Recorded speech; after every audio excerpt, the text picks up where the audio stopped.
السلام علیکم اور خوش آمدید. ہماری اگلی نشست کا موضوع ہے بزبان قاسمی. اردو کے معروف ادیب اور کالم نگار عطاء الحق قاسمی صاحب کے ساتھ مکالمہ اور مطالعہ. میری درخواست ہوگی کہ نشست کے دوران خاموشی برقرار رکھیں اور اپنے موبائل فونز یا تو بند کر لیں یا سائلنٹ موڈ پہ رکھیں تاکہ ہم سب قاسمی صاحب کی گفتگو سے محظوظ ہو سکیں. اس نشست کو ماڈریٹ کرنے کے لیے موجود ہیں جناب عرفان جاوید صاحب. عرفان جاوید صاحب معروف افسانہ نگار، کالم نگار، خاکہ نگار ہیں. کافی ہاؤس کے نام سے ان کے بیسٹ سیلر افسانوی مجموعہ مارکیٹ میں موجود ہے. یہ معروف ادبی رسالوں میں باقاعدہ لکھتے ہیں جن میں فنون اور دنیا زاد وغیرہ شامل ہیں. ان کے انگریزی مضامین دی فرائیڈے ٹائمز، دی نیوز وغیرہ میں باقاعدگی سے شائع ہوتے ہیں. اس نشست کے اختتام پر سوال جواب کا موقع بھی فراہم کیا جائے گا. میری درخواست ہوگی کہ سوال اپنے مختصر رکھیے گا اور سوال کے بجائے تبصرے سے گریز کیجیے گا. شکریہ عرفان صاحب.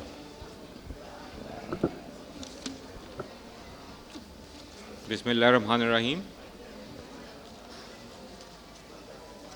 17 خواتین و حضرات، 17 نثری اور ایک شاعرانہ مجموعے کے خالق، بہت بڑے کالم نگار، سفرنامہ نگار، ڈرامہ نگار، شاعر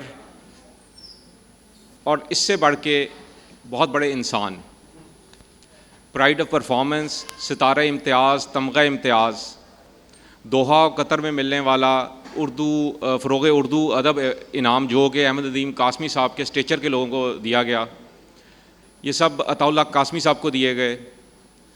اس کے علاوہ ان کی وجہ شہرت زیادہ ان کے کالم ہیں، لیکن اگر آپ ان کے کالم پڑھیے تو اس میں آپ کو ہر کالم میں ایک افسانے کا ایک رنگ نظر آتا ہے، اور کئی کالم تو باقاعدہ ایک اپنے اندر افسانے کی حیثیت رکھتے ہیں.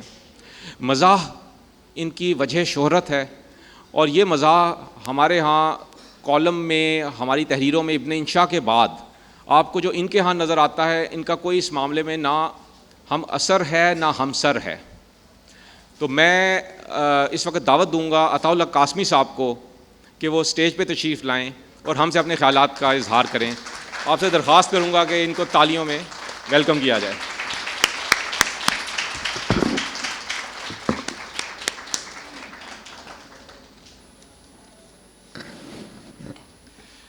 سب سے پہلے میں عطاء اللہ قاسمی صاحب سے درخواست کروں گا کہ اپنی کوئی تازہ تحریر ہمیں پڑھ کے سنائیں.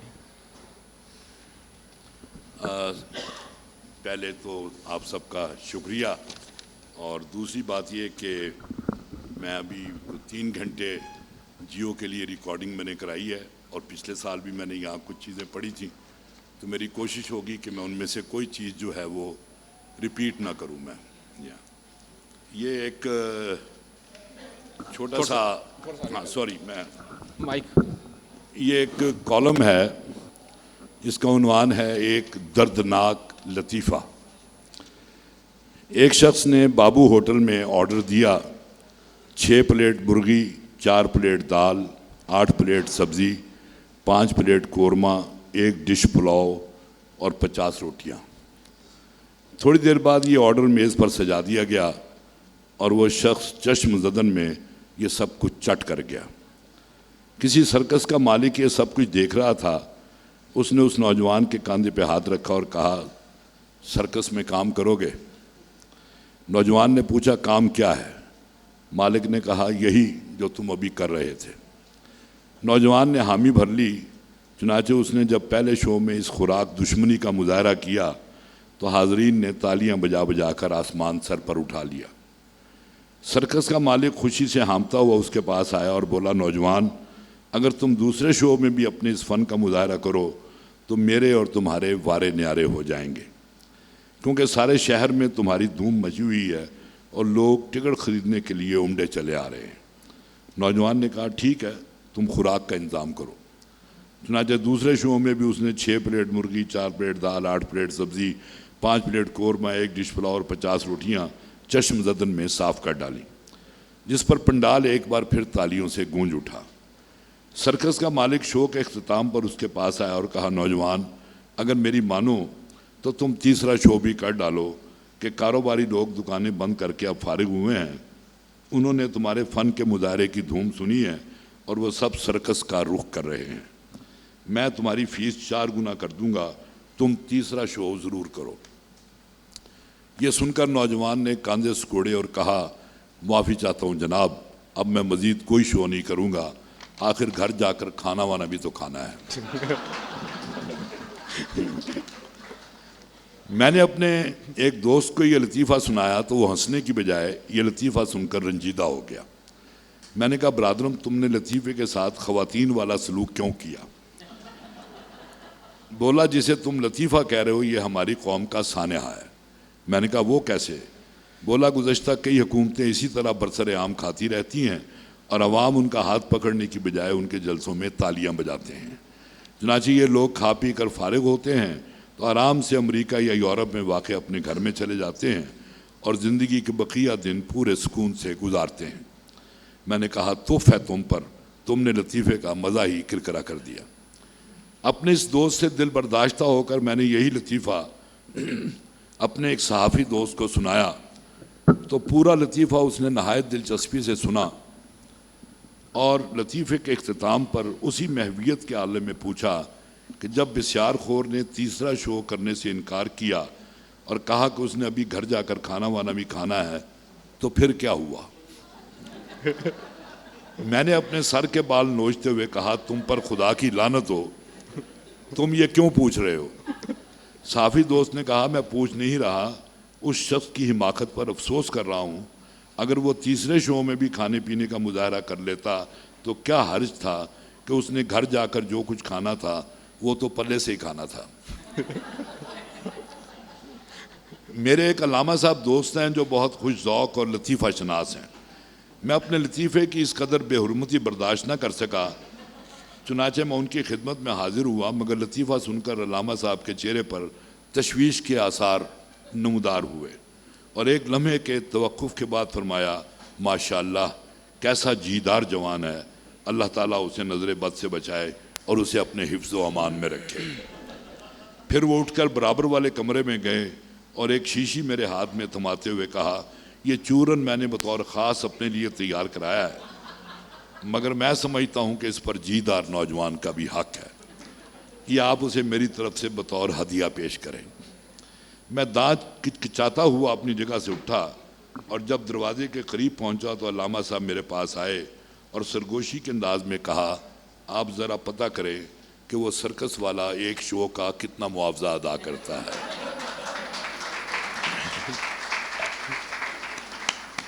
نیز یہ کہ کیا مینیو میں اپنی مرضی کے مطابق رد و بدل کیا جا سکتا ہے۔ اب میرے لیے یہ لطیفہ ایک چیلنج کی حیثیت اختیار کر گیا تھا، چنانچہ میں نے تہیہ کر لیا جب تک کوئی اس پر ہنسے گا نہیں میں چین سے نہیں بیٹھوں گا۔ لہٰذا میں گھر سے نکل کر سڑک کے کنارے ایک درخت کے نیچے کھڑا ہو گیا۔ ایک شخص موٹر سائیکل پر اپنے 3 بچوں اور ایک بیوی کو بٹھائے گزر رہا تھا۔ میں نے اسے ہاتھ دیا، اس نے میرے قریب پہنچ کر موٹر سائیکل روک دی۔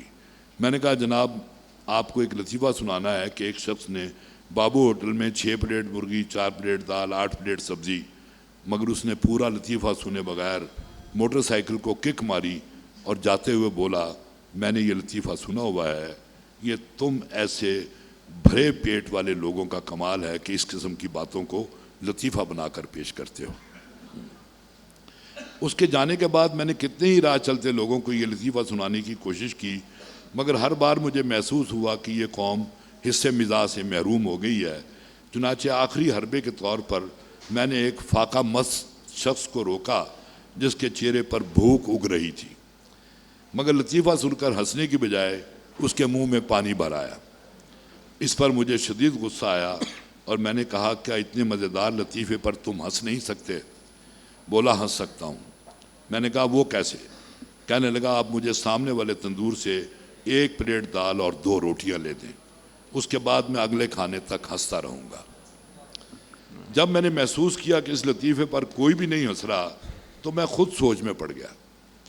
چنانچہ اس دفعہ یہ لطیفہ میں نے اپنے آپ کو سنایا اور تہیہ کر لیا کہ خواہ مجھے کوئی پاگل سمجھے مگر میں اکیلا ہی اس پر بھرپور کہکا لگاؤں گا۔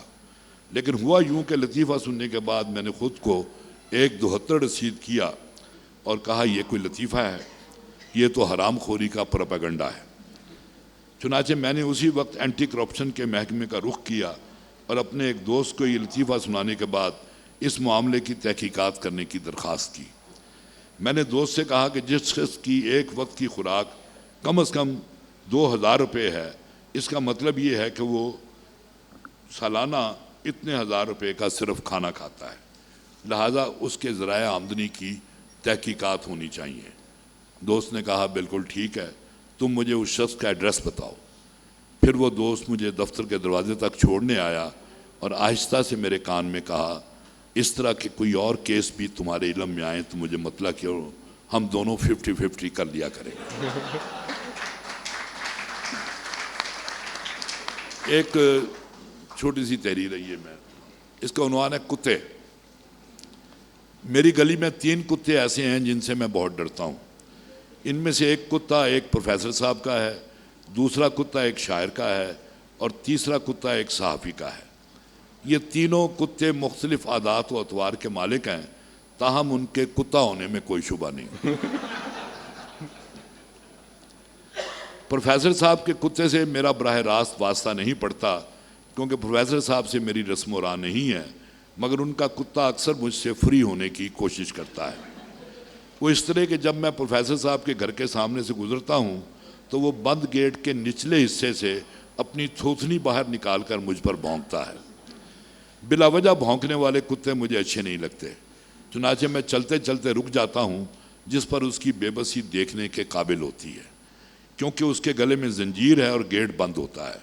میں اسے مزید چڑھانے کے لیے ادھر ادھر دیکھ کر تھوڑا بہت بھنگڑا بھی ڈالتا ہوں، جس پر وہ غیظ و عذب کے عالم میں آہنی گیٹ سے اپنا سر پٹکنے لگتا ہے اور اس کی فریاد کی لے تیز ہو جاتی ہے۔ بس یہی وہ موقع ہوتا ہے جب میں قدم آگے بڑھا دیتا ہوں کہ کوئی پتہ نہیں کب زندہ کا گیٹ کھل جائے اور غلام زنجیریں توڑ کر آزاد ہو جائیں۔ غلاموں کی بے بسی کا تماشا دیکھنے والے تمام حضرات کو یہ بات نوٹ کر لینا چاہیے کہ اسی میں ان کا بھلا ہے۔ دوسرا کتا جو بہت خونخوار ہے،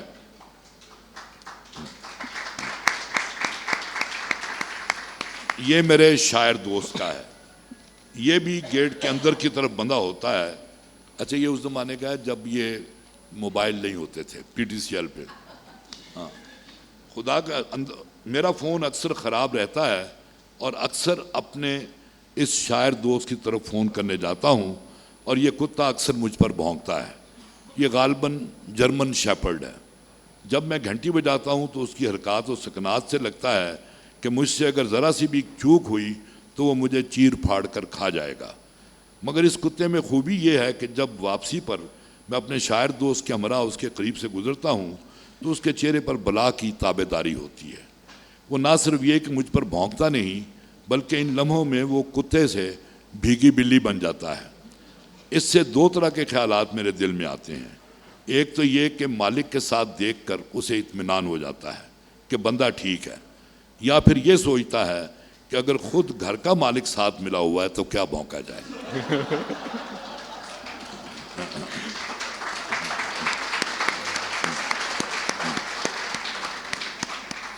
اور اس طرح کے واقعات ہماری ملکی تاریخ میں بھی ملتے ہیں۔ میری گلی کا تیسرا خونخوار کتا ایک صحافی کا ہے۔ یہ صاحب میرے کولیگ ہیں اور پرانے دوست ہیں۔ جب یہ صبح دفتر جانے لگتے ہیں تو میں اپنا کالم ان کے سپرد کر دیتا ہوں کہ ایڈیٹر صاحب کو دے دیں۔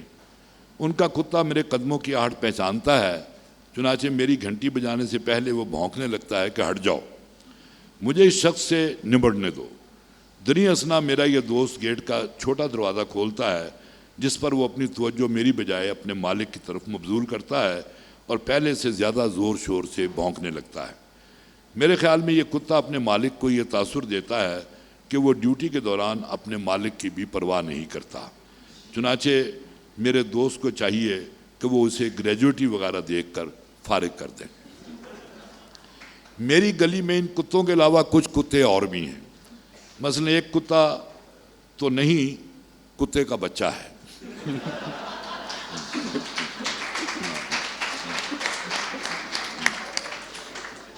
یہ بیچارہ ایک ٹانگ سے معذور ہے اور گھسٹ گھسٹ کر چلتا ہے، مگر کتا تو آخر کتا ہوتا ہے۔ چنانچہ ایک دو دفعہ موصوف بھی مجھ پر بھونکے ہیں، مگر میں ہر ایرے غیرے سے ڈرنے والا نہیں ہوں، لہٰذا ایسے موقع پر میں اس کے پاس جا کر کھڑا ہو جاتا ہوں۔ وہ منہ میری طرف کر کے زور زور سے بھونکنے لگتا ہے، مگر اس کی آنکھوں میں انتہائی لجاجت بھری درخواست ہوتی ہے کہ خدا کے لیے میری عزت بنی رہنے دو، تھوڑی دیر کے لیے ادھر ادھر ہو جاؤ۔ ضرور لوگوں پر ظاہر کرنا ہے کہ میں صرف بھونک سکتا ہوں، کاٹ نہیں سکتا،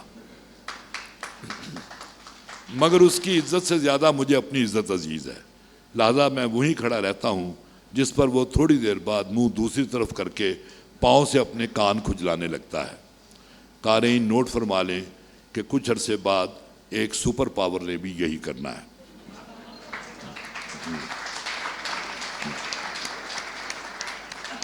ان کتوں کے علاوہ کچھ آوارہ کتے ہیں جو گلی میں ویسے ہی پھرتے رہتے ہیں۔ ان میں سے کچھ پر مجھے شبہ ہے کہ وہ ہیروئن پیتے ہیں۔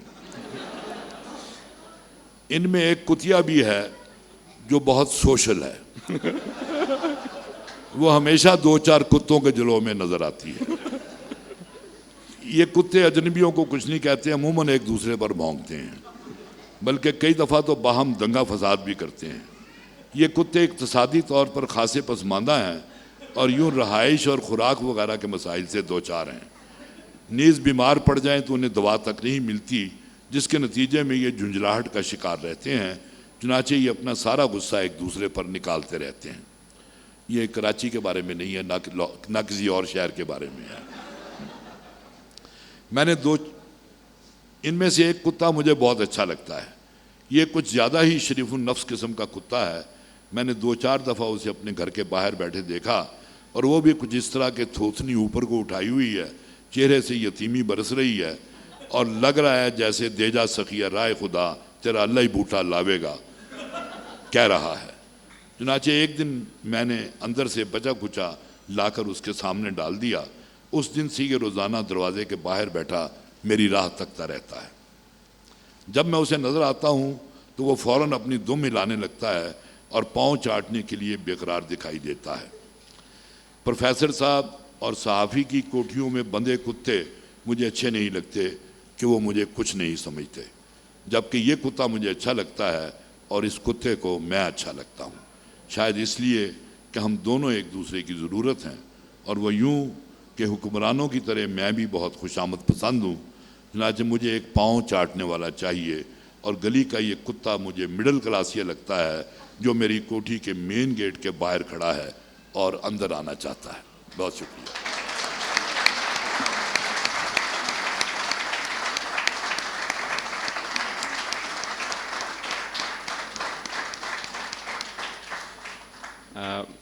عطا صاحب، آپ نے اپنی تعلیم ایم اے او کالج میں حاصل کی۔ یہ بتانا ضروری تھا۔ ایم اے او کالج کے بارے میں یہ کہا جاتا ہے، ایک دفعہ کسی نے سفارشی رکا دیا، تو جس کے لیے سفارش کی اس کے لیے رکے پہ یہ لکھا کہ ان کو یہاں پہ داخلہ دیا جائے، میں اس چیز کا حامی ہوں کہ تعلیم حاصل کرنی چاہیے، بھلے وہ ایم اے او کالج ہی میں حاصل کی جائے۔ تو وہاں پہ آپ نے تدریس کا شعبہ بھی اختیار کیا۔ وہاں کے پرنسپل دلاور حسین ایک بڑے دلچسپ شخص تھے، تو کچھ ان کے حوالے سے اگر آپ کی اور ایم اے او کالج کے حوالے سے یادداشتیں ہوں۔ ہاں، یہ آپ نے بڑا اچھا کیا۔ اب تو سب کو پتہ چل ہی گیا کہ میں ایم اے کالج کا تعلیم یافتہ ہوں، تو اب چھپانے والی کوئی بات رہی نہیں ہے۔ وہ رکا اعجاز حسین بٹالوی نے مجھے بھیجا تھا کہ حامل رکا حاضہ کا خیال ہے کہ انسان کو علم ضرور حاصل کرنا چاہیے، خواہ اس کے لیے ایم اے کالج ہی کیوں نہ جانا پڑے۔ اچھا، تو جو ہمارے پرنسپل تھے پروفیسر دلاور حسین، وہ میں نے اپنی زندگی میں اتنا دلچسپ کردار اور نہیں دیکھا۔ تو میں ایف اے میں پڑھتا تھا، تو میں نے سوچا کہ اس کالج کی ذرا، کیونکہ یہ ایم اے کالج جو تھا امرتسر میں ہوتا تھا یہ، اور یہاں فیض احمد فیض پرنسپل رہے اور کرامت حسین جعفری اور بہت بڑے بڑے لوگ، تو اس کا ماضی بڑا تابناک تھا۔ تو میں چاہتا تھا کہ اس کے ماضی میں لے کے جائیں، تو میں نے ایک بہت بڑے مشاعرے کا اہتمام کیا، اور فیض صاحب کے پاس میں گیا، ان کے پاؤں پکڑے، احمد ندیم قاسمی کے پاؤں پکڑے، ظہیر کشمیری کے پاؤں پکڑے، جتنے اس وقت کے صف اول کے شعراء تھے، ان سے کہا جی کہ آپ ایم اے کالج کے مشاعرے آپ تشریف لائیں۔ اور ظاہر ہے کہ پیسہ ویسا ہمارے پاس تھا کوئی نہیں، ان سب نے حامی بن لی۔ اس کے بعد ہم چند دوستوں نے پیسے جمع کر کے ایک پوسٹر چھپوایا بہت بڑا، اور میں خود مجھے یاد ہے، لیوی کو اردو میں کیا کہتے ہیں جی؟ لیوی جس سے جوڑتے ہیں، گلو، کیا گلو، ہاں جی۔ اور وہ میں سائیکل پہ ڈول میں ڈال کے سارے شہر میں نے وہ اشتہار لگائے دیواروں پہ۔ اب جس شام کو مشاعرہ تھا اس سے میں دوپہر کو پرنسپل صاحب کے پاس گیا، دلاور صاحب کے پاس۔ میں نے کہا سر وہ کالج کا لاؤڈ سپیکر استعمال کرنے کے لیے اجازت چاہیے۔ کہنے لگے اچھا یہ ایک میں آپ کو بات بتا دوں، یا وہ انگریزی میں بات کرتے تھے یا پنجابی میں بات کرتے تھے۔ تو اگر میں پنجابی میں بات کروں گا تو آپ سمجھ لیں گے، کیونکہ ان کی بات کا مزہ ہی اس میں ہوتا تھا۔ میں بہرحال کوشش کرتا ہوں کہ جو بھی۔ کہنے لگے، میں نے کہا سر یہ کالج کا لاؤڈ سپیکر استعمال کرنے کے لیے اجازت چاہیے۔ برخوردار کس لیے؟ میں نے کہا سر وہ کالج میں مشاعرہ ہے۔ کون سے کالج میں مشاعرہ ہے؟ میں نے کہا سر ایم یو کالج میں۔ کون کرا رہا ہے مشاعرہ؟ میں نے کہا سر میں کرا رہا ہوں، اور آپ سے میں پیش کی اجازت لے چکا ہوں میں۔ اچھا وہ نام تھا ہماری مجلس کا جو ہم نے بنائی ہوئی تھی، مجلس نمود اردو، لوگ اسے مجلس نمرود اردو کہتے تھے بہرحال۔ کہنے لگے برخوردار اگر کوئی میرے بیٹے کو قتل کر دے تو میں اس کو معاف کر دوں گا، لیکن جس نے مشاعرہ کرایا اسے معاف نہیں کروں گا۔ یہ کیا بکواس ہے؟ ایک شاعر آتا ہے آ کے کہتا ہے عرض کیا ہے، دوسرا آتا ہے کہتا ہے عرض کیا ہے، تیسرا آتا ہے کہتا ہے عرض کیا ہے، میں نے بھی عرض کیا نہیں ہونا مشاعرہ۔ اب آپ عرفان اندازہ لگائیں کہ میرے دل پر کیا بیتی ہوگی۔ اب رات کو ہزاروں لوگ جو ہیں وہ کالج گیٹ کے باہر کھڑے ہیں مشاعرے کے انتظار میں۔ جب وہ ہجوم بہت زیادہ بڑھ گیا تو میں نے ایک دوست سے کہا کہ اپنی گھوڑی بن جاؤ، اس کے کندھے پہ چڑھ کے میں دیوار کے اوپر کھڑا ہو گیا۔ دیوار کے کھڑے ہو کے میں نے وہ اعلان کیا، میں نے کہا کہ حضرات یہ خبر بہت رنج و غم کے ساتھ سنانا چاہ رہا ہوں کہ کالج کے پرنسپل پروفیسر دلاور حسین قضائے الہی سے انتقال فرما گئے ہیں۔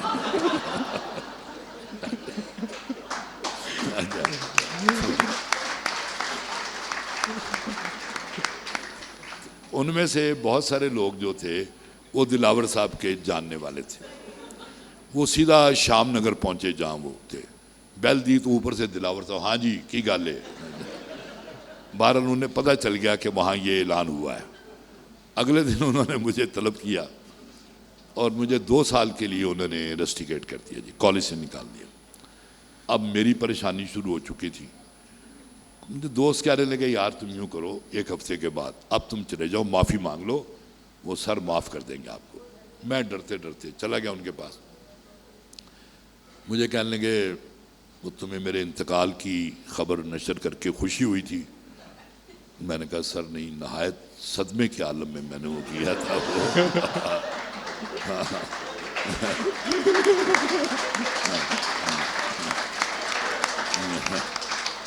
میں نے کہا سر اگر میں آپ کے انتقال کی جھوٹی خبر نشر نہ کرتا تو میرے انتقال کی سچی خبر جو ہے وہ اخباروں میں آ جانی تھی۔ کہنے لگے، میں نے کہا سر معاف کر دے، غلطی ہو گئی ہے۔ اچھا یہ تھانہ پنانا انارکلی کا جو ایس ایچ او ہے اس کی سفارش لا سکتے ہو؟ ہمارے ساتھ ہی تھانہ لگتا تھا۔ میں نے کہا سر وہ تو میرا واقف نہیں ہے۔ جو تھانے دار ہے اس کی سفارش لا سکتے ہو؟ میں نے کہا سر وہ بھی میرا واقف نہیں ہے۔ حوالدار کی سفارش؟ میں نے کہا سر وہ بھی میرا واقف نہیں ہے۔ کسی سپاہی کی سفارش؟ میں نے کہا سر تھانے میں میرا کوئی واقف نہیں ہے۔ برخوردار جیسی تمہاری حرکتیں ہیں سارا تھانہ تمہارا واقف ہونا چاہیے۔ برخوردار ان کا تکیہ کلام تھا۔ کہنے کا چاہیے باہر چپڑاسی بیٹھا ہے معراج دین، اس کی سفارش کرا سکتے ہو؟ میں نے کہا سر کروا سکتا ہوں۔ میں گیا باہر، معراج دین سٹول پہ بیٹھا ہوا تھا۔ میں کہا یار معراج دین وہ سر سے سفارش کر دو مجھے معاف۔ کہتا جی وہ میری کیا حیثیت ہے؟ میں نے کہا اٹھو تم۔ اس کو میں زبردستی کھینچتا ہوا اندر لے آیا، تو اب وہ اندر آ کے خاموش، بولے کچھ نہ۔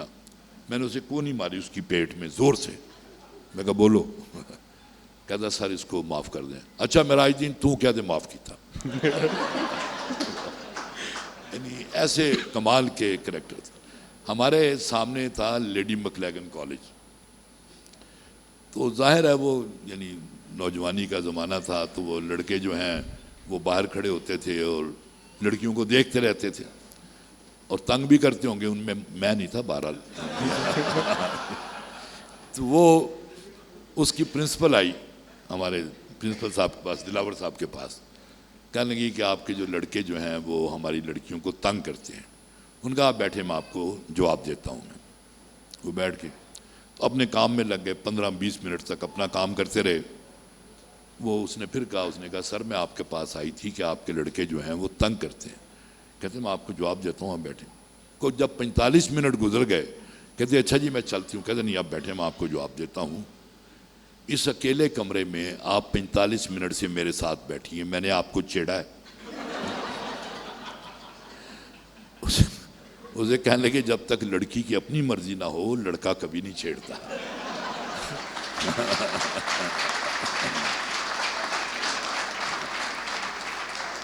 اور میرے برخوردار تو ایسے ہیں ہی نہیں. اور حالانکہ ان کے جو برخوردار تھے ایک نمبر خبیث قسم کے سارے لوگ تھے. اور ان کی عرفان ایک بہت مزے کی بات یہ ہے، یہ تو اب تو یہ کلچر ہی اور ہو گیا نا، اس زمانے کا کلچر ہی اور تھا. Doctor Nazir Ahmad government college کے پرنسپل، وہ بھی سائیکل پہ آتے تھے، یہ بھی سائیکل پہ آتے تھے. ہمارے دلاور حسین صاحب، فرق یہ تھا دونوں کا کہ یہ کسی ٹانگے کو پکڑ لیتے تھے پیچھے سے اور پیڈل مارنا چھوڑ دیتے تھے. تو لڑکتے ہوئے آتے تھے یہ وہاں. مجھے ان کا واقعہ یاد ہے کہ میں وہ جو اسلامیات کا بھی ایک انجمن تھی، اس کا بھی میں سیکٹری تھا. تو میں نے اس دور کے بڑے مشہور تھے علامہ علاؤالدین صدیقی، ان کو میں نے چیف گیسٹ کے طور پہ بلایا اور ان کے پاس میں گیا چائے وائے کے منظوری کے لیے. 150 روپے میں نے لکھا جی کہ 150 روپے منظور کیے جائیں. برخوردار یہ 150 روپے تو بہت زیادہ ہے. میں نے کہا سر وہ پروفیسر ہوں گے اور وہ اپنا چیف گیسٹ ہوں گے. کہنے کہ تم یوں کرو، چھاؤنی جاؤ، سائیکل پکڑو، بھی وہاں فلاں بیکری ہے، وہ 1.5 روپے کی تمہیں 6 پیسٹریاں دے گا. یہ لو 1.5 روپیہ. اور وہ جو 6 پیسٹریاں جو ہوں گی نا، وہ تم جب فنکشن ختم ہو تو میرے سامنے پلیٹ میں رکھ دینا. کوئی پروفیسر تو میرے سامنے سے اٹھائے گا نہیں. چیف گیسٹ سے میں کہوں گا کہ جناب کھائیے، وہ تکلفاً کہیں گے کہ نہیں جناب شکریہ. میں کہوں گا علامہ صاحب ایک تو کھائیے. برخوردار ایک کو کھائے گا، 5 تو کھائیں، ایلا پھٹ 1.5 روپیہ. یہ لمبا قصہ ہے. عطا صاحب حقیقتاً ایک بڑے شریف طالب علم تھے. اچھا، وہ مجھے اس طرح اندازہ ہوا کہ ایک مرتبہ ایک آپ سے ہماری گفتگو ہو رہی تھی تو آپ نے تذکرہ کیا کہ ایک خاتون جو آپ کی کلاس فیلو تھیں، یہ بہت ہی شرمیلے طالب علم تھے. وہ ان کو پچھلے دنوں گورنمنٹ کالج کے ایک فنکشن میں ملی اور ان پہ انکشاف کیا انہوں نے کہ وہ اپنے طالب علمی کے دور میں عطا صاحب کو بہت پسند کرتی تھیں اور اب وہ بزرگ ہو چکی تھیں. تو آگے عطا صاحب بتائیں گے کہ میں گیا تھا وہاں گورنمنٹ کالج میں. آپ کو پتہ ہوگا کہ جو گورنمنٹ کالج کے اولڈ اسٹوڈنٹ ہیں وہ اولڈ راوین کہلاتے ہیں. تو انہوں نے مجھے چیف گیسٹ کے طور پہ بلایا ہوا تھا. تو میں نے اپنی تقریر میں پہلا جملہ یہ کہا کہ حضرات، خواتین و حضرات، میں اولڈ راوین نہیں ہوں، میری بیوی اولڈ راوین ہے، کاش وہ صرف راوین ہوتی. اچھا. اس کے فنکشن کے بعد وہ مجھے ایک خاتون ملی، سفید بال اس کے بالکل. کہنے لگی عطا صاحب آپ کسی میری کلاس فیلو سے آپ ملنے آیا کرتے تھے تو میں آپ کو بہت زیادہ پسند کرتی تھی. میں کہا بی بی آپ بتانے کا کیا فائدہ، یو آر ٹو لیٹ. میں پیچھے آنے والے خواتین و حضرات سے درخواست کروں گا کہ ذرا خاموشی اختیار کریں تاکہ ہم عطا صاحب کی بیٹھنے کے لیے وہ ذرا بیٹھنا چاہ رہے ہیں. اچھا عطا صاحب یہ فرمائیے کہ آپ نے بہت مشاعرے پڑھے، بہت سفر کیے، بہت ادیبوں سے آپ کا قریبی تعلق رہا، بلکہ میرے آپ سے بہت زیادہ ملاقاتیں کرنے کا، جو آپ کے دفتر میں احمد فراز صاحب سے میری ملاقات ہوئی وہاں پہ، اور بہت لوگوں سے ہوئی. تو کچھ آپ کو دلچسپ کردار بھی ملے ہوں گے اپنے اس ادبی سفر کے دوران. اصل میں نا عرفان، میرا جو ہے نا، جیسے کہ آپ مجھے بار بار کہتے ہیں کہ میں اپنی یادداشتیں لکھوں، کیونکہ میرے شعبے بہت سے رہے ہیں. شو بزنس میں بھی رہا ہوں میں, وہ ڈرامے لکھے بہت سارے, خواجہ اینڈ سن, شبدیک, شیدہ ٹلی وغیرہ وغیرہ. تو وہاں کی یادیں ہیں بہت ساری, مشاعروں کی یادیں ہیں بہت ساری, سفارتکار رہا اس کی یادیں ہیں بہت ساری. لیکن جو لطف آتا تھا نا جب ہم لوگ مشاعرہ پڑھنے جاتے تھے, تو اس زمانے میں یہ اتنے ناز نخرے کوئی نہیں اٹھاتا تھا ہمارے. یعنی یا کوئی ویگن ہے فرض کرے, وہ اوکاڑے سے کھالے لے کے اس نے لاہور آنا ہے, واپسی پہ وہ ہمیں لے جاتے تھے اس میں. یعنی تو اس طرح کے, تو وہاں وہ اس دور میں جو واقعات ہوئے ہیں وہ مجھے بہت ہی ہمیشہ یادگار رہتے ہیں. اور جو سفر کیے ہیں خاص طور پہ, پہلے میں اپنے ایک سفر کا واقعہ میں سنانا چاہتا ہوں. 1970 میں امریکہ گیا تھا جی میں, اور اس وقت میں تھا نوائے وقت میں اور سب ایڈیٹر. 323 روپے میری تنخواہ ہوتی تھی. میں چلا تو گیا امریکہ, جس طرح گیا. وہ میری کتاب ہے شوق آوارگی, وہ میرا پہلا عشق ہے. وہ مجھے اپنی سب کتابوں میں سے سب سے زیادہ پسند ہوئی کتاب, وہ آپ پڑھیے گا اگر کبھی موقع ملے. بلکہ اس کو تو غالباً اردو کی جدید سفر ناموں میں اولین سفر نامے کا بھی درجہ حاصل. الحمدللہ جی بالکل. تو وہاں وہ میں گیا تھا, بائی روڈ گیا تھا وہاں تک, یورپ تک. اور اتنا مزہ مجھے آیا کہ واپسی پہ بھی میں نے یورپ تک تو جہاز لیا, لیکن وہ پھر تو واپسی کے سفر میں میرے ساتھ ایک امریکن لڑکی بیٹھی ہوئی تھی. اچھا یہ بات یاد رکھیں کہ عام امریکی جو ہے انتہائی جاہل ہے جی, وہ انتہائی جاہل.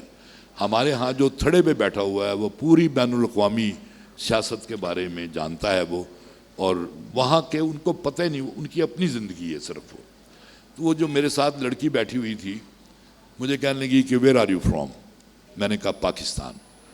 اب اس نے سمجھا کہ پاکستان جو ہے یہ کسی عرب ملک کا شاید حصہ ہے. چنانچہ اگلا سوال یہ تھا کہ how many wives you got.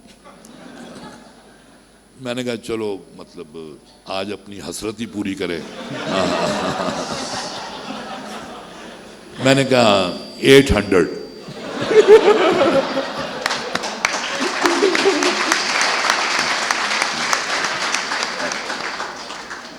وہ اب مجھے وہ تو عرب شیخ سمجھ رہی ہے نا, تو کہنے لگی اینڈ ہاؤ مینی چلڈرن. میں نے کہا اب میں 800 بیویاں بتا چکا ہوں, تو بچے کم از کم 1100 تو ہونے چاہیے. میں نے کہا آلموسٹ 1100. تو وہ کہتی ہے how do you remember their names. میں کہا it's not possible for me, I call them by their numbers. 825 is very cute.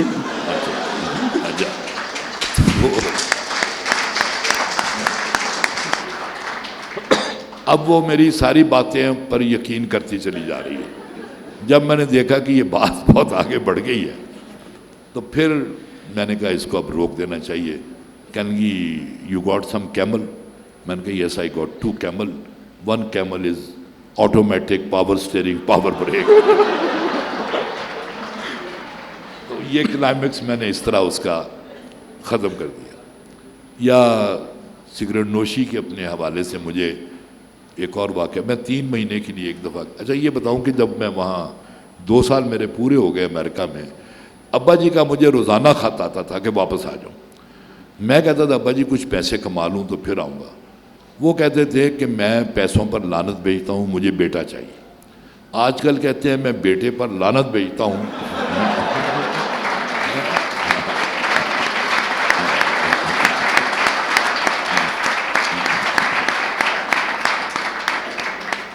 بس تم پیسے بھیجتے رہو. اچھا بہرحال مجھے اپنے ابا جی سے عشق تھا, بہت پیار تھا.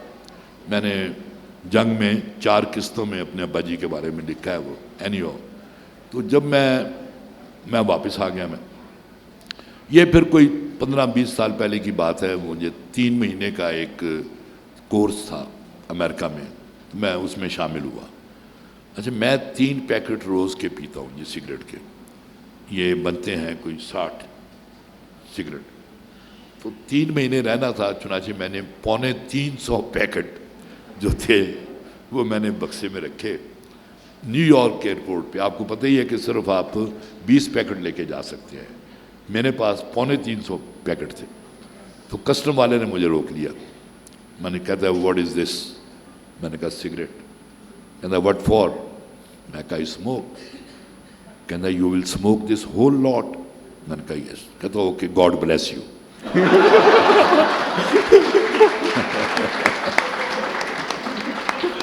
اور اس نے مجھے جانے دیا. ایک دوست نے مجھے پوچھا تھا کہ تم اتنے زیادہ سگریٹ پیتے کیوں ہو؟ میں نے کہا ٹینشن کی وجہ سے. کہنے لگا تمہیں کیا ٹینشن ہے؟ میں نے کہا یہی کہ اتنے زیادہ سگریٹ پیتا ہوں.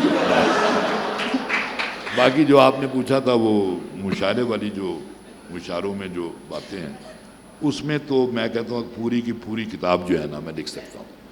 منیر نیازی کی شاعری تو آپ نے پڑھی ہوگی. اتنی خوبصورت شاعری میں نے بہت کم پڑھی ہے. میرے وہ دا موسٹ فیوریٹ پوئٹ از منیر نیازی. لیکن ان سے بڑا کریٹیو جملے باز بھی اور کوئی نہیں تھا. انتہائی کریٹیو جملے باز. ایک دفعہ ایک شخص کی بات ہو رہی تھی تو اس کی برائی کر رہے تھے منیر صاحب. میں نے کہا منیر صاحب وہ تو بڑا نیک آدمی ہے, اس کے ماتھے پر تو نمازیں پڑھ پڑھ کے محراب کا نشان ہے. کہنے لگا نہیں وہ وہاں سگریٹ بجھاتا ہوگا. تو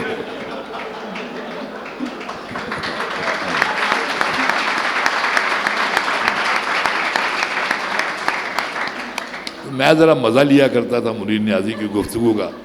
میں نے کہا نہیں نہیں منیر صاحب وہ تو سگریٹ پیتا ہی نہیں ہے. کہتا لوگ بجھاتے ہوں گے. وہ ایک دفعہ فیصل آباد میں مشاعرہ تھا اور جو منتظمین تھے وہ لگتا تھا جیسے ان کی شراب کی ذاتی بھٹی ہے ان کی. انہوں نے شاعروں کو اتنی شراب پلائی وہ سارے ہی لڑکھڑاتے گر رہے تھے. منیر صاحب ویسے ہی شوقین تھے بڑے اس چیز کے. اب واپسی پہ کار میں ہمیں چھوڑنے جانا تھا انہوں نے, تو جاتی دفعہ انہوں نے تمام شعراء کو ایک ایک دو دو بوتلیں بھی دے دی, یعنی زاد راہ کے طور پہ. اب ایک اشرف ملک صاحب تھے جنہوں نے چھوڑنے جانا تھا. عین موقع پہ وہ نہیں جا سکے. اس کی جگہ پہ اشرف ندیم میرا ایک دوست تھا, بیوروکریٹ, فوت ہو گیا, بہت شاندار آدمی تھا. وہ کہتا جی میں چھوڑ کے آؤں گا. میں اب وہ اگلی سیٹ پہ اشرف ندیم اور میں بیٹھ گئے, پچھلی سیٹ پہ منیر نیازی اور زاہد ہمارا دوست ہے وہ بیٹھ گئے.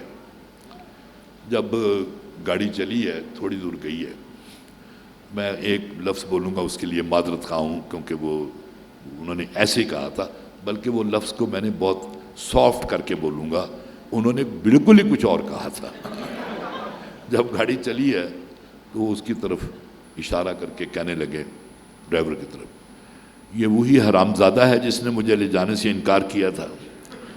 میں نے کہا نہیں منیر صاحب یہ وہ نہیں ہے, وہ اشرف ملک صاحب تھے, ان کی کوئی مجبوری تھی. یہ اشرف ندیم صاحب ہیں, یہ بہت اچھے آدمی ہیں, یہ تو آپ سے بہت پیار کرتے ہیں. اچھا اچھا ٹھیک ہے. جب وہ گاڑی اور چلی, کوئی شاہ پور کے قریب ہم پہنچے, کہنے لگے یہی وہ حرامزادہ تھا جس نے مجھے وہ لے جانے سے. میں کہا منیر صاحب خدا کا خوف کریں کچھ. میں نے کہا یہ آدمی خاص طور پہ آپ کو لاہور چھوڑنے جا رہا ہے اور آپ اس کو گالی دیتے جا رہے ہیں. اچھا منیر صاحب چونکہ وہ ڈرنک بہت کرتے تھے تو بار بار وہ یورین کے لیے انہوں نے گاڑی رکوائی ایک جگہ پہ. اب رات کے 3 بج رہے تھے اور چھوٹی سڑک تھی اس زمانے میں اور لاریاں آ رہی ہیں جا رہی ہیں. تو ہم نے ان کو اتارا, 10-15 منٹ گزر گئے تو وہ واپس نہیں آئے. تو مجھے تشویش ہوئی. میں نے کہا اللہ خیر کریے یہ کیا ہو گیا. میں جب کار میں سے نکلا ہوں, وہ ڈھلان تھی, وہ ڈھلان پہ کہیں بیٹھے تو الٹ بازی لگ گئی. اب ان کا سر نیچے جھاڑیوں میں, ٹانگیں اوپر. میں بے اختیار ہنس پڑا میں. اور ایک سائیکل والا پاس کھڑا, اس نے سمجھا ہم نے بندہ مار کے پھینکا ہے, وہ گھڑی بڑی اتارنے کے لیے کھڑا تھا. خیر ہم دونوں نے اس کو اٹھا کے منیر صاحب کو گاڑی میں لا کے بٹھایا. اندازہ لگائیں گاڑی میں بیٹھتے مجھے کہتے ہیں اوئے تو ہنسیا کیوں سا. اور یہ وہی حرامزادہ ہے جس نے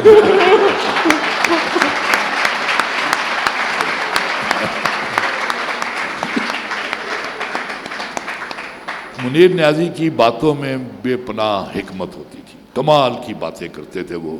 مثلاً ایک دفعہ یہ فیصل آباد ہی کی بات ہے, میں، منیر نیازی، ریاض مجید اور اس طرح لوگ سارے بیٹھے ہوئے تھے. تو منیر صاحب کہنے لگے، کہتے ہیں کہ ایک دفعہ گھر میں سے سانپ نکل آیا. اب سانپ کو رومانٹیسائز کر رہے ہیں. کالے رنگ کا سانپ تھا، ٹھنڈی ہوا چل رہی تھی ایسے وہ پھن لہرا رہا تھا. تو لیکن عورتیں بڑی ظالم ہوتی ہیں. میری بیوی نے ڈنڈا اٹھایا سغرا نے اور سانپ مار دیا. ریاض مجید بھی بڑا جملے باز آدمی ہے.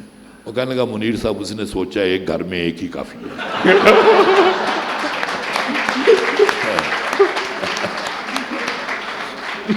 مگر جو اگلی بات کہی منیر صاحب نے کیا خوبصورت بات ہے.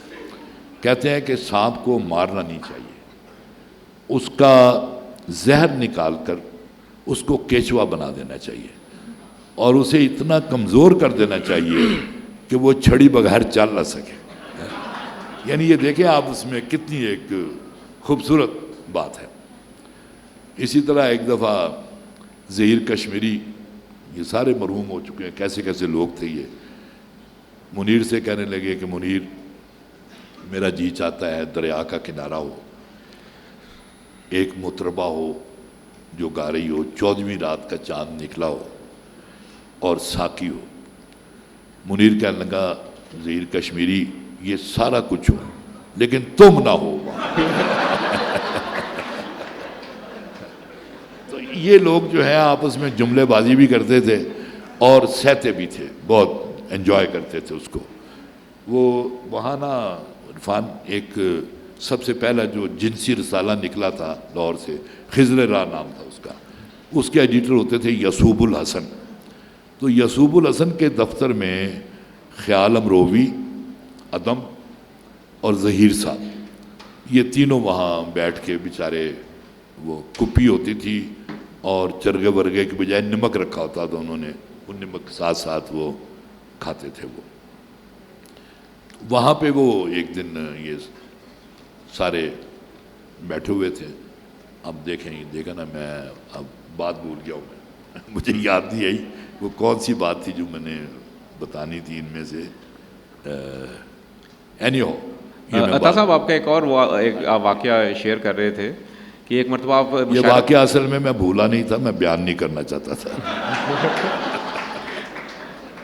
آپ ایک مرتبہ فیصل آباد سے مشاعرہ پڑھ کے، غالباً فیصل آباد کے قریب سے کہیں مشاعرہ پڑھ کے آ رہے تھے، احمد ندیم کاظمی صاحب بھی آپ کے ساتھ تھے اور آپ سو رہے تھے. اور ہاں وہ بڑا دلچسپ واقعہ ہے وہ کہ فیصل آباد سے مشاعرے پہ واپسی پہ انہوں نے گاڑی دی.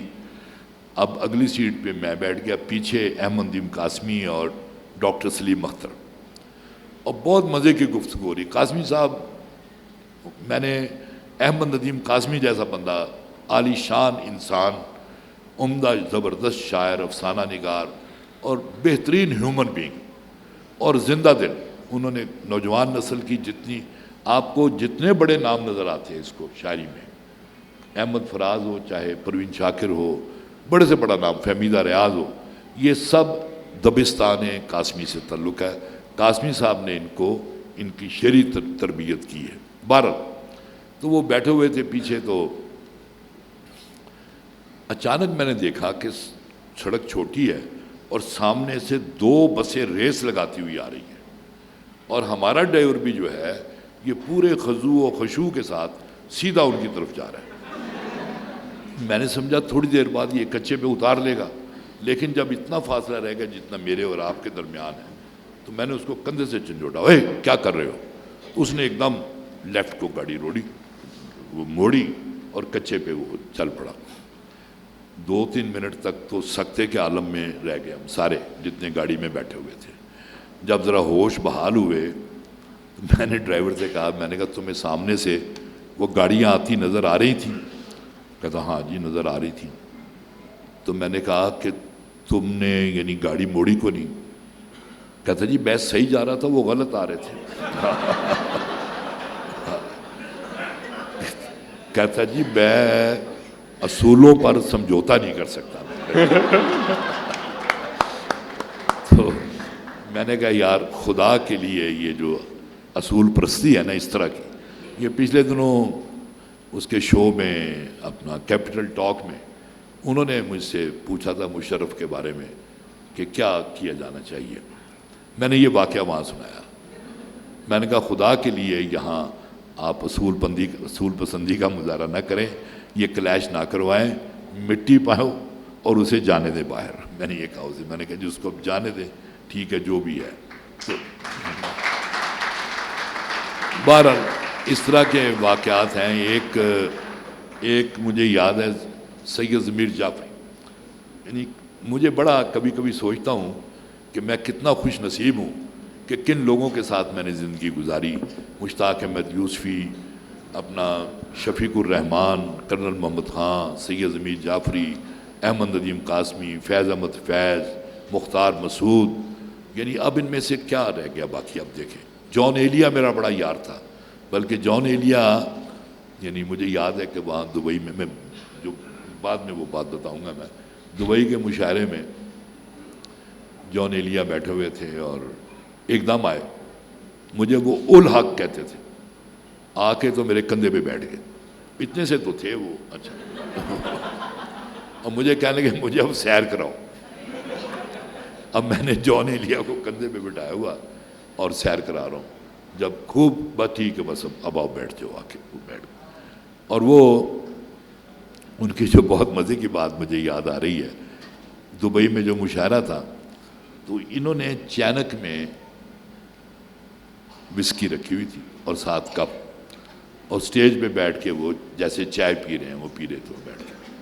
تھوڑی دیر بعد انہوں نے مشاعرے کو جو منتظم تھا سلیم جعفری, اس کو آواز دی سٹیج پر سے, بھائی سلیم جعفری چائے گرم ہو رہی ہے, ذرا برف لانا تھوڑی سی.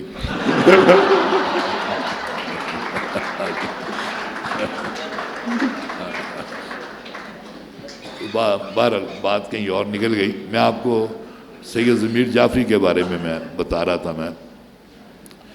میں 15 دن حیدرآباد دکن میں اور ضمیر جعفری ایک ہی کمرے میں رہے. وہاں انٹرنیشنل ہیومر کانفرنس تھی تو پاکستان کی نمائندگی ہم دونوں کر رہے تھے. میں نے ایسا بندہ نہیں دیکھا.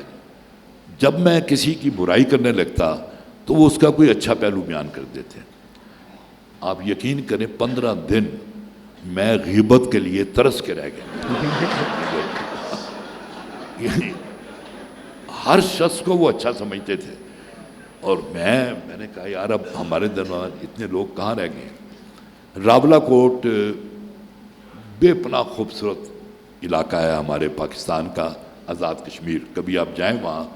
ایک دفعہ میں ناروے سے ڈائریکٹ لاہور اور لاہور سے ڈائریکٹ میں راولا کوٹ چلا گیا ایک تقریب میں, اور میں نے دیکھا کہ یار ناروے جو خوبصورت ہے اس سے کہیں زیادہ خوبصورت تو یہ ہمارے پاس علاقے ہیں, لیکن ہم نے ان کو وہ خوبصورت رہنے نہیں دیا. اینی ہو تو وہ وہاں ایک پنجوسا ایک جگہ ہے, تو ہم وہاں کی حکومت کے مہمان تھے تو انہوں نے پنجوسا میں ہمیں ٹھہرایا ہوا تھا. وہ جھیل تھی اور جھیل کے اوپر درخت اور پہاڑ وغیرہ سارا. پہلا تو یہ ہوا کہ وہ وہاں کا جو کیئر ٹیکر تھا اسے میں نے کہا یار وہ تمہارا نام کیا ہے. اچھا وہ بیچارہ ہکلا تھا, وہ اندر چلا گیا. میں نے تھوڑی دیر انتظار کیا. میں نے کہا شاید یہ نام نہیں بتانا چاہتا. میں نے کہا یار وہ گرم پانی نہانے کو مل جائے گا. کہتا ہے نور محمد. یہ میرے پہلے سوال کا جواب آیا تھا. خیر صبح ضمیر صاحب کہنے لگے چلے واک کرتے ہیں. ضمیر صاحب اس وقت بھی بڑے موٹے تھے, اور انہوں نے ہوائی چپل اس زمانے میں لوگ پہنتے تھے. اب تو ہوائی چپل جو ہے وہ ختم ہی ہو گئی. وہ اس کو بنایا تھا نا جو سروس شوز والے, جو سعید صاحب کو اس کا PIA کا بنایا تھا چیئرمین. تو میں نے کالم میں لکھا تھا کہ لوگ کہتے ہیں کہ ان کا تو ایئر کا کوئی تجربہ ہی نہیں ہے. میں نے کہا نہیں بھی ہوائی چپل پہلے انہوں نے بنائی تھی تو صحیح. بہرحال صبح وہ جناب وہ وہاں سیر کے لیے نکلے, پاؤں میں ہوائی چپل اور دھوتی باندھی ہوئی. تو کشمیر کے عاشق تھے. ایک شخص نے کہیں کہہ دیا کہ ضمیر صاحب یہ جو پہاڑ ہے نا اس کی چوٹی پر سے مقبوضہ کشمیر نظر آتا ہے. تو مجھے کہتے ہیں چلو یار چلے چوٹی پہ. میں کہا ضمیر صاحب میں تو کسی نہ کسی طرح چلا ہی جاؤں گا, لیکن آپ دیکھ لیں کہ وہ کہتا نہیں, وہ کہہ رہا ہے کہ قریب ہے. میں نے کہا یہ دیہاتی اسی طرح گمراہ کیا کرتے ہیں, ہے جی سامنے, وہ پتہ لگتا ہے کوئی 6 میل کا فاصلہ ہے کم از کم. بہرحال میں نے کہا چلیں جی بسم اللہ. اب وہاں جھاڑیاں بھی بڑی اگی ہوئی تھیں اور مجھے ہر وقت تشویش لاحق, کیونکہ ضمیر صاحب نے دھوتی باندھی ہوئی تھی. میں انہیں کہوں ضمیر صاحب یہ جھاڑی سے بچ کے نہیں جائے. خیر جی وہاں گئے جب تو رستے میں, اب دیکھیں یعنی کہ سالم میں ایک اوپر سے دیہاتی گزر رہا تھا اور اس نے رسمن کہا جی السلام علیکم. اب ضمیر صاحب کا سانس ذرا دھونکنے کی طرح چل رہا تھا, برا حال ان کا. اس عالم میں مجھے کہتے ہیں کاظمی صاحب اس کو میری طرف سے وعلیکم السلام کہتے ہیں. جسٹ امیجن کہ جان پہ بنی ہوئی ہے لیکن ہیومر جو ہے وہ اپنی جگہ. اور اس ہیومر کے حوالے سے عرفان ایک واقعہ تو میں کہتا ہوں, یہ مجھے اس شاعر کا نام نہیں یاد رہا, یہ مجھے ضمیر جعفری صاحب نے سنایا تھا. ایک کوئی مزاحیہ شاعر تھا, وہ دم آخری اس کا نزا کے عالم میں, یہ اور ایک اور شاعر تھے مجھے اس کا بھی نام یاد نہیں ہے, یہ ملنے گئے وہاں, اس سے گپ شپ کرتے رہے. تو وہ کہنے لگا کہ میری ایک آخری خواہش ہے وہ آپ پوری کر دیں. انہوں نے کہا بتاؤ کیا آخری خواہش ہے. کہنے لگے آپ دونوں مل کے میرا مرثیہ لکھیں بھی, لیکن مرثیہ مزاحیہ ہونا چاہیے.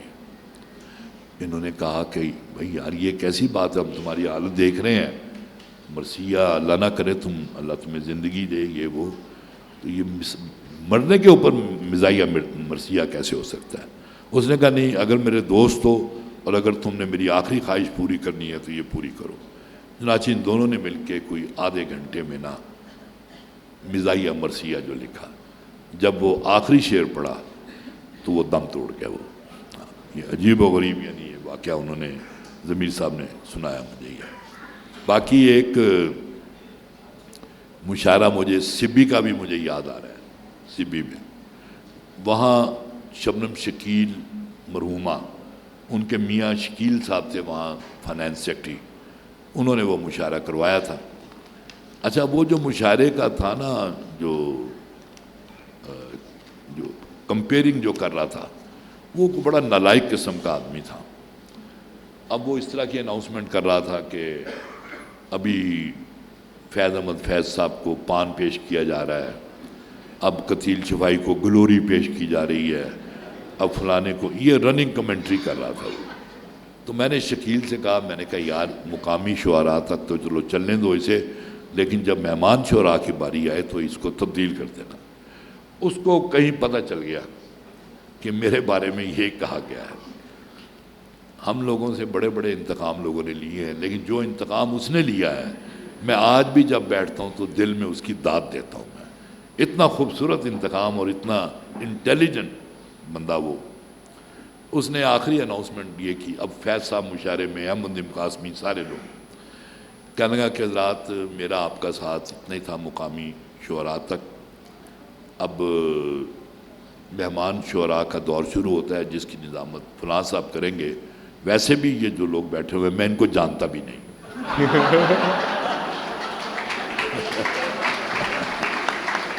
ابھی عطا صاحب نے جس طرح ذکر کیا جان ایلیا صاحب کا, جان ایلیا صاحب کے بڑے ہی قریبی دوست شکیل عادل زادہ بھی ہمارے درمیان موجود ہیں. ان کے پاس ایک خزانہ ہے پورا واقعات کا ان سے متعلقہ. اچھا قاسمی صاحب کے بہت سے جملے بڑے مشہور ہوئے, جس طرح ایک زمانے میں حنیف رامے صاحب پیپلز پارٹی چھوڑ گئے اور انہوں نے پیپلز پارٹی چھوڑتے ہوئے کہا کہ اگر میں واپس پیپلز پارٹی میں آیا تو میں اپنی مونچھیں کٹوا دوں گا. کچھ عرصے بعد ان کو پیپلز پارٹی میں واپس آنا پڑ گیا تو انہوں نے ان پہ کالم لکھا تھا حنیف رامے صاحب مونچھوں سمیت. اچھا اسی طرح ایک دفعہ نوید قمر صاحب جو کہ اپنی نوکدار خوبصورت مونچھوں کی وجہ سے معروف ہیں اور وزیر معیشت تھے, ان کے بارے میں انہوں نے ایک جملہ لکھا. انہوں نے کہا کہ یہ جتنی توجہ اپنی مونچھوں پہ دیتے ہیں اگر پاکستانی معیشت پہ دیں تو بہت ترقی کر جائے ہماری معیشت. اچھا اسی طرح بے شمار واقعات ہیں, لیکن چونکہ ہمارے پاس وقت ایک محدود. واقعہ میں بیان کرنا چاہ رہا ہوں. میں یہ سوالات. ہم نے ایک چھوٹا سا واقعہ سے رکنا، وہ یہ جو آج کل عدم برداشت ہمارے ہاں ہے نا، اللہ کرے یہ سلسلہ ختم ہو. میں آپ کو رواداری عدم برداشت کا ایک چھوٹا سا واقعہ ہے. یہ کے پی کی کے ایک لیڈر تھے خان غلام محمد لوند خڑ. تو سعادت حسن منٹو نے ایک خاکہ لکھا، ان کا نطفہ عنوان تھا شاید. تو وہ لوگوں نے اسے بڑا بھڑکایا وہ خان صاحب کو. انہیں پتا تھا کہ منٹو وہاں رہتے ہیں اپنا بیڈن روڈ پہ. وہ لاہور آئے، بیڈن روڈ کے چوک میں کھڑے ہو کے منٹو کو پکڑ لیا. وہ خاکہ تم نے لکھا ہے؟ انہوں نے کہا ہاں خان صاحب میں نے لکھا ہے. کیا لکھا اس میں؟ کہتا ہے میں نے لکھا ہے کہ غلام محمد لوند خڑ جو ہے یہ شراب پیتا ہے. اور کیا لکھا ہے؟ میں نے کہا جی اور میں نے لکھا ہے کہ وہ طوائف کے کوٹھے پہ جا کے گانا سنتا ہے. اور کیا لکھا ہے؟ کہتا بس یہی لکھا ہے. تو مجھے تو لوگ کہتے تھے کہ تم نے میرے خلاف لکھا ہے، یہ تو صحیح لکھا ہے.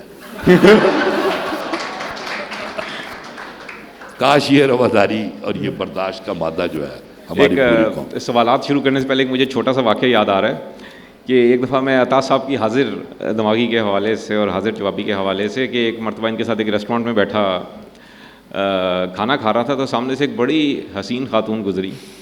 تو میں نے عطا صاحب سے کہا کہ عطا صاحب ماشاء اللہ.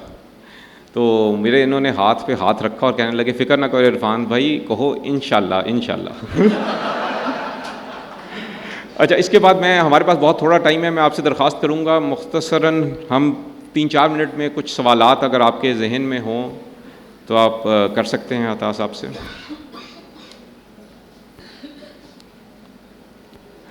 جی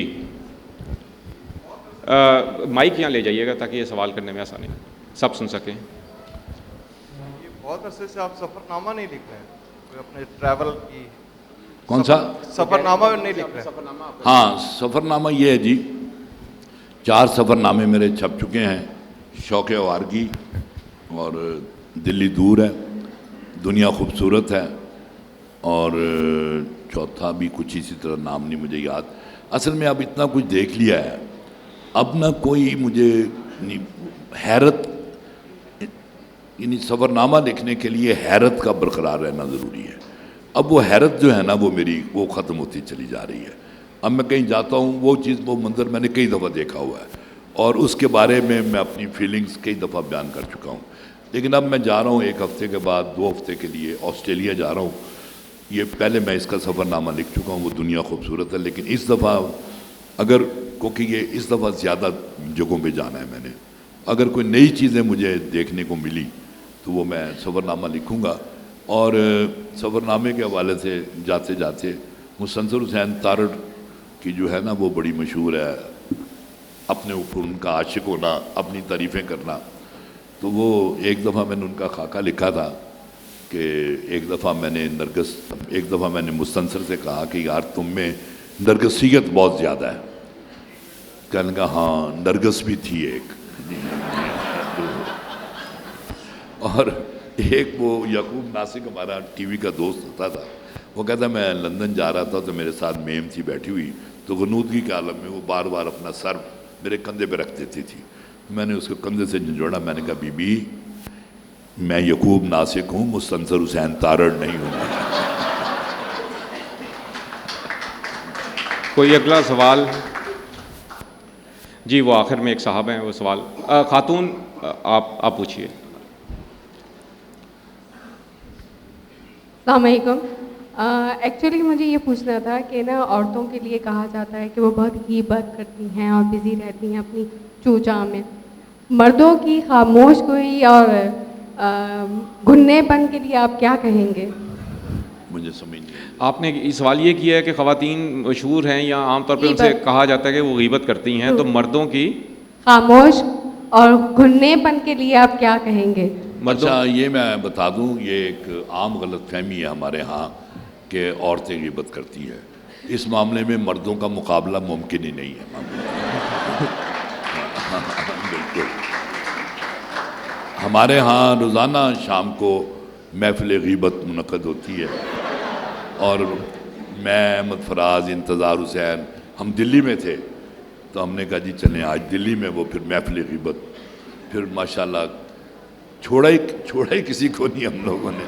تو اچھا ویسے میں آپ کو ایک بات بتاؤں, اس بات کو برا نہ منایا کریں, یہ لوز ٹاک ہوتی ہے, اور جب کسی کے بارے میں ہم بات کر رہے ہوتے ہیں تو we really don't mean, just time pass کر رہے ہوتے ہیں. تو یہ ہمارا ایک ہماری فطرت کا حصہ بن گیا ہوا ہے.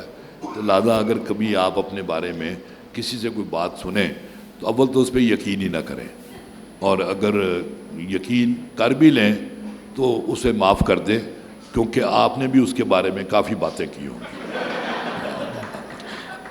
یہ ایک سوال اور ادھر.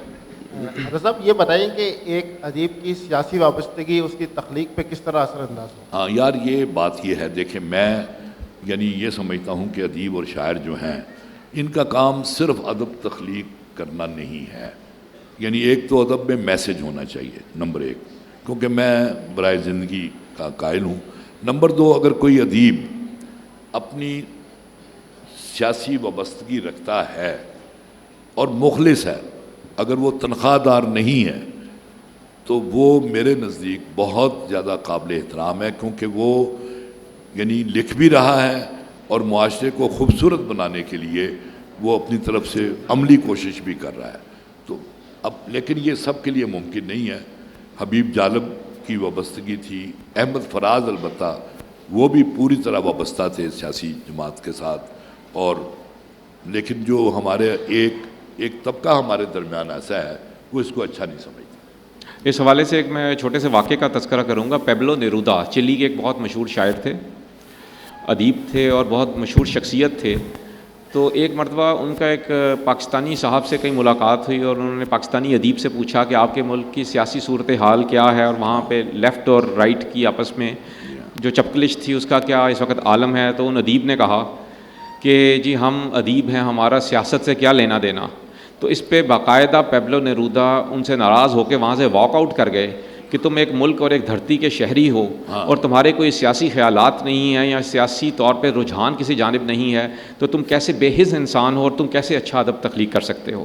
یہ تو آپ دیکھیے پوری تاریخ اٹھا لیجئے, ہر جو ادیب معروف ادیب کی کوئی نہ کوئی سیاسی وابستگی کہیں سے رہی. مولانا حسرت موہانی, ہر شخص کو آپ دیکھیے, ان کی ابوالکلام آزاد کو دیکھ لیں آپ, جی اور اسی طرح ہو رہی ہے. ایک مزاح میں ایک پختگی آ رہی ہے, اور یہ بہت بڑی بات ہے کہ 30 سال سے یہ ایک ادبی رسالے معاصر کی ادارت بھی کر رہے ہیں, اور بے تحاشا ان ڈرامے بھی لکھ رہے ہیں, اور اتنا آپ کو تنوع کے ساتھ بھرپور ادیب آج کم ہی نظر آئیں گے. تو میں درخواست کروں گا کہ ہم کھڑے ہو کے ان کو خراج تحسین پیش کریں.